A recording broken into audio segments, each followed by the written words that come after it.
Ay, yo todo lo que yo más escucho siempre a informal. Ronnie Arias y a la mañana escucho a Petinato.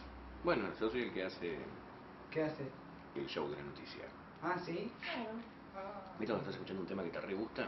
Aparece un boludo que te lo caga y dice 99.9 vos. Lo siento. Eso digo. ¿Y Por que está eso, se entrenando conoce para mi HBO? laburo, pero no a mí. ¿Sigue entrenando Claro, para claro. HBO? Sí, no, y ahora estoy con Golf Channel. Esta noche, Golf Channel. Claro. En exclusivo llegan desde los 5 rincones del planeta. Es decir, hago esa boludez. Pero bueno, nadie lo sabe. Bueno, Ahí está grabando. ¿no? Ok.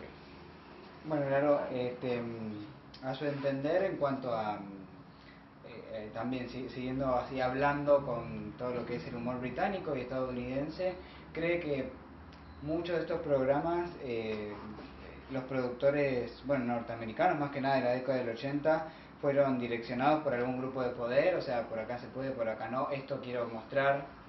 Los americanos. Sí, los americanos. Sí. De hecho, son dos órdenes diferentes. De realidad, si bien son complementarios y están particularmente respecto de los medios.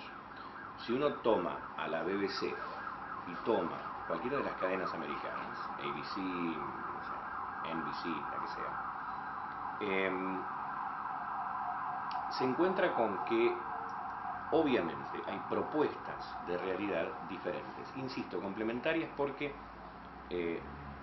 ellos están en la centralidad del mundo, obviamente. Pero en los 80, incluso el día de hoy, piensen que algunos de los, es en Estados Unidos donde algunos grandes momentos políticos empiezan a tramarse y a tejerse en programas cómicos. O en los 80 particularmente aparece o se consolida un formato que es el Late Show o el Late Night Show, donde tenés un grupo enorme de gente trabajando, Saturday Night Live por ejemplo, con 20, 30 guionistas, se trabaja en vivo, se trabaja a partir de la entrevista, una entrevista que está pautada previamente, donde se busca siempre el efecto de humor, porque uno se imagina ese televidente ya relajado a la noche, después del prime time, o sea que cerca de las 11 de la noche, 12 de la noche, y empiezan a suceder en esos momentos, en esos lugares, en esos territorios, empiezan a darse algunos de los síntomas de lo que después van a ser debates políticos muy importantes.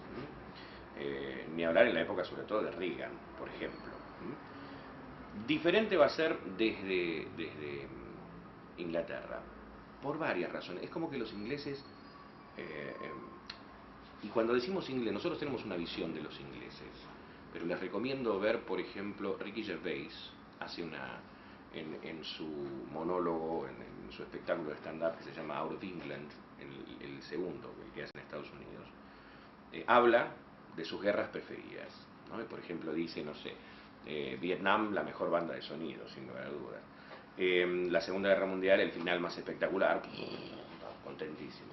Pero su guerra preferida, para él obviamente, él es británico, es el creador entre otras cosas de The Office, dice The Falklands, las Malvinas. Y dice algunas cosas de las Malvinas desde los británicos, o por lo menos desde las islas, que dan cuenta, entre otras cosas, de la cantidad de dimensiones y de estratos que conviven en esas dos islitas. Porque no es lo mismo ser inglés del sur que ser inglés del norte, que ser escocés, que ser londinense, que ser de Dublín, que ser de Irlanda del norte, de Irlanda del sur. No es lo mismo. Son familias además y clanes diferentes, vinculadas, acuérdense de la Guerra de las Dos Rosas. Es gente que tiene un vínculo tan próximo, un training con ser hijos de puta, que es impresionante. Entonces lo que responde, la crítica la hacen desde un lugar totalmente distinto. Cuando uno ve Monty Python y ve a Eric Idle o ve a John Cleese, por ejemplo, que son grandes caballeros ingleses, diciendo lo que dicen de sí mismos, del sistema. Fíjense en Monty Python, el sentido de la vida empieza con un edificio de un banco que es un barco pirata. Es lo mismo que 25, 30 años después, un documental, todo el mundo dice, uy, ¿viste Zeitgeist? Uy, qué terrible que es ese documental. Boludo, lo dijeron antes los de Monty Python. ¿No lo entendiste? ¿De qué te reíste? Y acá aparece otra de las cosas fabulosas del humor. cada uno se ríe de cosas tan distintas. De un mismo chiste, uno se puede reír desde lugares muy diferentes. Los británicos aprovechan esto. Yo creo que los americanos, es la sensación que yo tengo, no. Yo creo que el americano está más enfocado, es más unidimensional al momento de abordar el humor. Insisto, hay algunos, el humor judío americano, Woody Allen, por ejemplo, por nombrar a alguno de ellos, el humor negro americano, son distintos. Ahí sí tenemos el latino ahora, hoy en día, son muy diferentes. Pero creo que desde los 80 hasta el día de hoy han cambiado, son distintos los dos, y en los 80, sobre todo en Estados Unidos, había proyectos respecto del humor. Y, o sea, ¿usted cree también que, por ejemplo, cada sociedad también acepta el humor? O, por ejemplo, lo que pasó, no sé, en los años 70, 80 con el destape, no sé si decir del sexo, pero de cómo se mostraba la mujer, que ya, bueno, lo hacía Porcel, ¿no? ¿Usted cree que la sociedad lo aceptó porque antes era como, no, cómo se va a mostrar por ahí un culo, una teta? Entonces, ¿usted qué cree desde ese punto, no?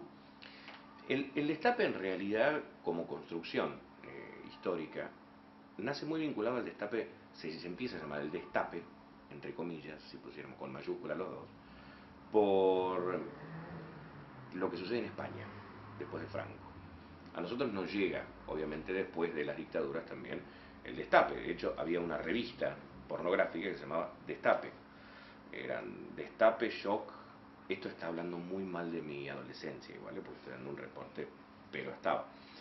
Había una que era de Tato Bores, que aparecía en algunas revistas como Eroticón, Humor, Sex Humor después. Piensen que el humor siempre es ruptura, siempre va a ser crítica. Uno, si lo piensa estructuralmente, cuando uno aprende o alguno de los manuales de escritura de humor te van a decir, son dos líneas de acción que se enfrentan y en esa oposición se produce esta ruptura isotópica que provoca la carcajada. Es esto de el tipo que se confiesa y dice, hace 20 años que estoy enamorado de la misma mujer, si mi esposa se entera me mata. Lo que uno asume es que él está enamorado de la mujer con la que está casado, ¿no? Que tiene una doble vida, que aparecen estas dos como fuerzas que se encuentran y se rompen. Esa ruptura, y generan algo nuevo, obviamente, ¿no? Esa ruptura se produce en momentos históricos específicos. Por eso, lo que hablábamos hoy, por ejemplo, el Decamerón de Boccaccio. Hay cosas que van a causar gracia en determinado momento y en otro momento no van a causar gracia. Y eso también habla, además de los momentos que se viven. No de gusto el humor de Quino, por plantearlo de alguna manera. Particularmente Porcel y Olmedo, esa dupla. Y con Porcel y Olmedo ponemos también a Tristán. Son estos cómicos muy vinculados al destape. Acuérdense de Las gatitas y los ratones de Porcel, por ejemplo, ¿no?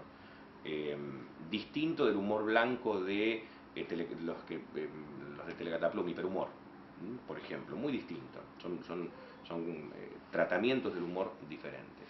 Que si uno ve hoy, ¿se acuerdan del Mano Santa? El Mano Santa tenía toda una secuencia hilarante en ese momento de él llegando a la cintura de Ariana Brodsky y mirando a la cámara, cómplice, poniendo en evidencia la cámara. Además, piensen, había un montón de cuestiones que tenían que ver con el destape más allá de ese culo. Él estaba mirando a la cámara. En esa otra televisión no se miraba la cámara. La cámara estaba, pero no se miraba, era como una cuarta pared. Uno no ponía en evidencia eso, a no ser que estuviera en otro género como el periodístico. Pero en la teatralización, mira, es cómplice y ese culo es protagonista.